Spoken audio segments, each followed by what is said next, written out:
TNT. Right, now as part of the news item today, we've literally just been talking about free speech and the clampdown in the UK, Ofcom, the fact that the Labour government is looking to review the online safety bill and bring back potentially legal speech, but harmful. You won't be allowed to do that, even if it's legal. But there is a wider question here, because recently, after the UK riots, a man was was arrested in Pakistan. His name was Farhan Asif. He's a freelance web developer. He was arrested on terrorism charges related to the misinformation. He was later released, but presumably he was arrested at the behest of the UK government. And then we saw UK police threaten Elon Musk, saying that in the future, we might end up arresting you. So there are huge implications of this kind of jurisdiction grab proposed by the UK. So to talk about all of that, I'm absolutely delighted to be welcoming human rights advocate and CEO and founder of Detained in Dubai, Radha Stirling. Welcome to the Freeman Report, Radha. Thank you, James. And yes, a very interesting case, I think, this Pakistani who was arrested. There was talk even about the UK perhaps charging him, indicting him and extraditing him, which I certainly warned against, because I don't think we'd want the same reciprocation if Pakistan pulled up the United Kingdom and said, please arrest this person. They've said something terrible about Pakistan. We deem it terrorism and we'd like to extradite them. But the fact is, this kind of thing does go on. And we've seen it from the United States in particular, who have used their allied countries to indict foreign citizens for certain behaviors that they haven't liked. And that could be violating their sanctions, even if that person is not subject to any in his own country. So this extraterritorial application of the law, we don't want it from other countries, and therefore we shouldn't bestow it upon them. Yeah, and I mean, that's worrying in itself, right? That, you could unwittingly break US sanctions and then be called by the US, even if it's not against the law in your country. But this, I think, these two cases with the threats to Elon Musk and then the arrest of this guy in Pakistan, those have interestingly moved onto misinformation. Now, that to me is another step, even more extreme than we've seen in the past, because what is deemed misinformation will be different in different countries, surely. And of course, we've got very, very different laws around the world. Are there any other cases that you've seen or heard of around the world where this is going on? I mean, I think the push towards criminalizing misinformation has been going on, particularly in the Middle East, where I've been dealing with for the past 16 years.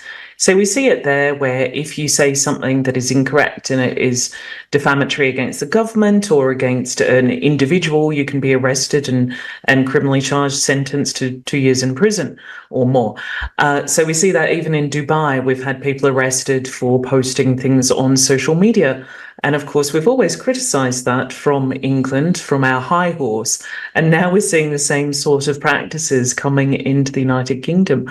I think it's beyond outrageous, but I think it's part of almost a bigger plan. There seems to be, especially in the past, couple of months, but even more so in the past 2 weeks or so, since the US election has really come to fruition, when we're seeing that contest between Kamala Harris and Donald Trump, I'm definitely seeing more censorship of voices who are perhaps anti the establishment, anti Ukraine-Russia war, which is seen as anti-America because you want peace. So these sort of voices are being silenced on social media platforms without any consideration. So it looks like the Harris team has stepped up their relationship with social media platforms again, including TikTok, and they're having this kind of content removed.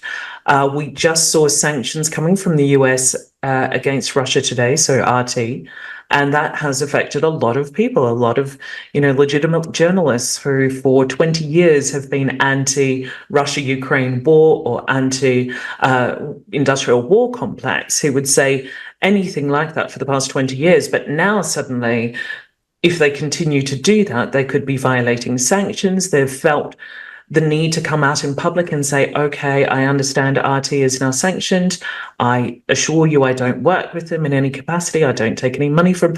So they've felt so at risk just from this latest executive order sanction from the Attorney General that they feel that they could be imprisoned for, being accused of subverting the election. And I think that's what we're going to see more of, is the US looking at people in the United Kingdom or other countries and potentially indicting them for views that they post on social media, because they could be argued to be trying to damage the election or subvert election integrity.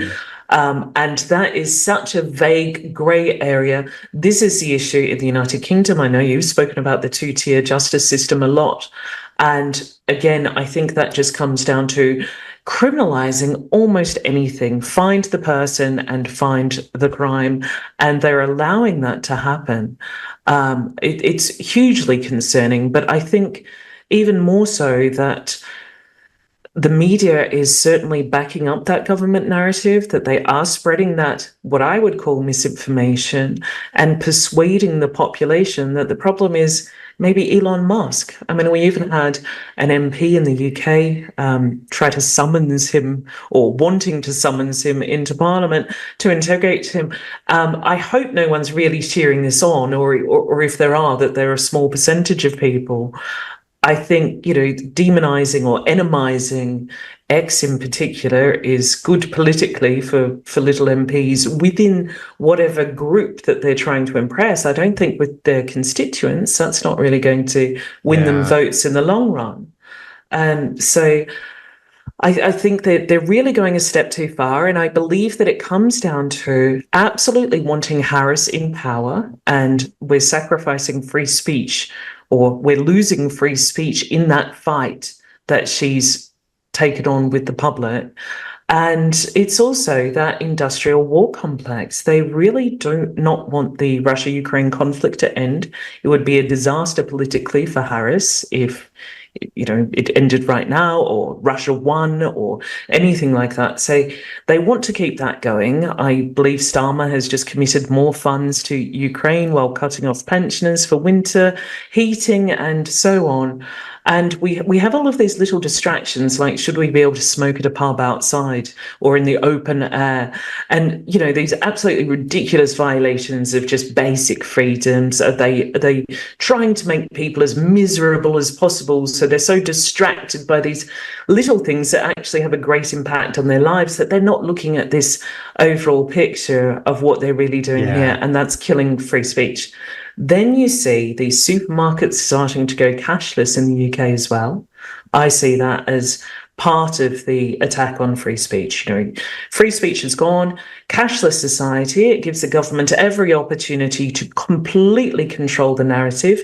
And if you step outside it, perhaps you won't be able to access your digital bank account. You won't be able to go shopping. You lose your privacy. You lose control over your funds. And the US and other countries absolutely do exploit all of the time their relationship with the United Kingdom. They have people's bank accounts frozen in the UK without judicial process at all. And the UK just cedes to that, freezes people's money. How are they going to shop? They certainly can't have a stash of cash if we go completely cashless either. So these are the problems that I'm looking at. I think the biggest focus absolutely for people in the United Kingdom, in the Western world, is fighting for that free speech, because that is that's what they're after. That's their entire focus, this concerted effort with, all of the Western countries, especially US, UK, Australia, New Zealand, Canada, followed by the EU. But all of these countries combined are just sending out narratives to the press, trying to persuade us. It's like COVID again, just pushing this narrative, trying to convince people, hoping that they will believe it, and then seizing power. And they are seizing power without, consultation with the public, without even caring whether the public wants it or not. There is no care whatsoever. So they're seizing that. And if they manage to take that, all else is lost.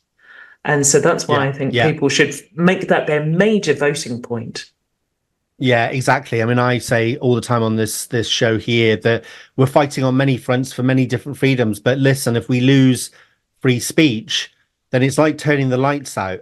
We can no longer warn the public about these things. And, the government, it means they can get away with all sorts of things because who's going to report on it? How are we going to find out about it? So I think freedom of speech is definitely the frontline battle for all of our freedoms, because if we lose that, I think we're in real trouble. Now, Radha, we're going to take a very, very short break. When we come back, I'd like to talk about your organisation, Detained in Dubai, and some of the cases that you've been fighting.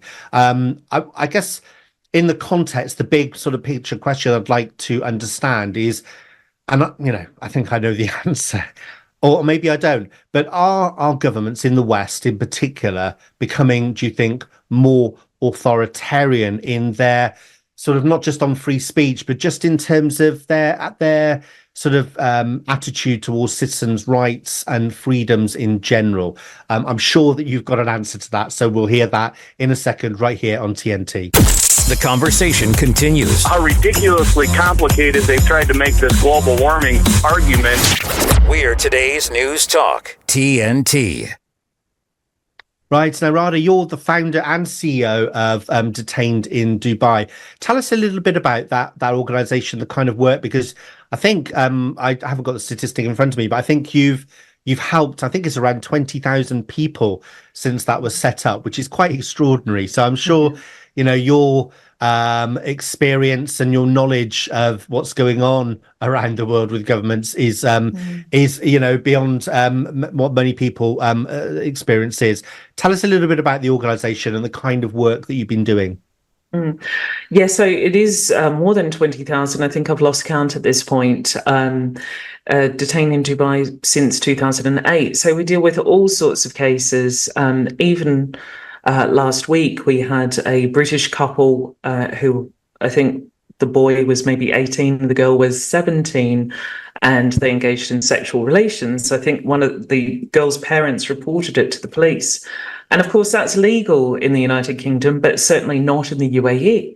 So the girls returned to the UK and the boy is now stuck there facing charges.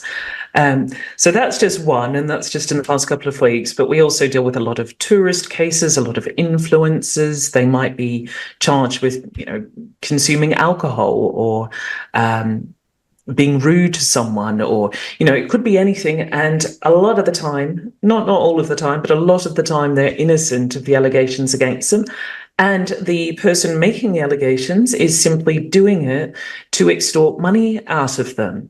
So they open a criminal case, accuse you of being rude or making a rude gesture in traffic. I have a French woman there at the moment. She's a teacher. She's 40 something years old. And there was a very dangerous driver in front of her, and completely panicked her. He was reversing into her on the freeway and everything. She managed to escape, and she decided to go to the police the next day and report it.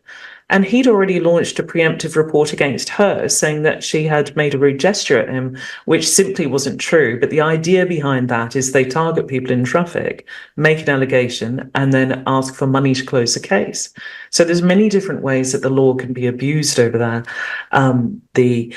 I think probably one of the most famous cases is that of Lala Sharavesh, who was arrested for a Facebook post that she made in England 5 years before traveling to Dubai. So this was on her private Facebook, which isn't open to the public. So you have to be a friend or something to see it. But she called something along the lines of her ex-husband's new wife Horseface, or she looks like a horse, or something like this.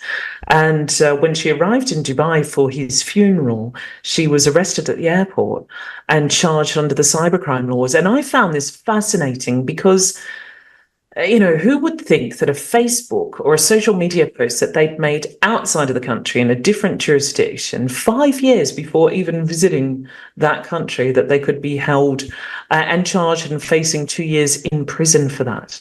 I mean, these are the kind of things the UK government just does not warn citizens about. I think most of the people traveling to Dubai at this point would already be in violation of these laws in some form or another through their social media posts. And there's a lot that's illegal in Dubai. For example, sharing a charity on Facebook is illegal. A charity that's not registered in Dubai, and there's only about 5 charities registered there officially. So if it's, a local British charity and you share that on your Facebook, obviously they're not going to pull you up at the airport for that. But if someone takes a disliking to you in Dubai, or they just want to have some fun, they can go through your Facebook page, look for something that you've done illegal, and then report you to the police. And the police will arrest you at that point.